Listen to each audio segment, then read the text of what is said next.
سب سے پہلے خبر یہ ہے کہ پاکستان، ایران اور امریکہ کے درمیان بامقصد مذاکرات کی میزبانی اور سہولت کاری کرے گا۔ نائب وزیر اعظم اسحاق ڈار کا بڑا اعلان۔ 4 فریقی اجلاس کے بعد میڈیا بریفنگ میں کہا کہ جنگ کے خاتمے اور پائیدار امن کے قیام کے لیے عالمی برادری سے تعاون اور دعا کی اپیل ہے۔ مسلم امہ کا اتحاد موجودہ صورتحال میں مزید اہمیت اختیار کر گیا۔ UN چارٹر کے تحت تمام ملکوں کی سلامتی اور خود مختاری کا احترام کیا جانا چاہیے۔ اجلاس میں سعودی عرب، ترکیہ اور مصری وزیر خارجہ نے شرکت کی۔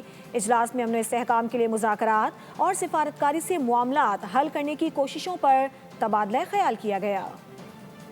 ایران امریکہ جنگ بندی کے لیے پاکستان کی کاوشیں، دارالحکومت اسلام آباد اہم مسکن بن گیا۔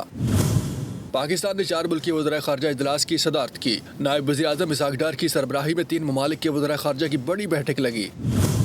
اجلاس میں خطے میں کشیدگی کی صورتحال اور جنگ بندی کے امور سے متعلق گفتگو ہوئی۔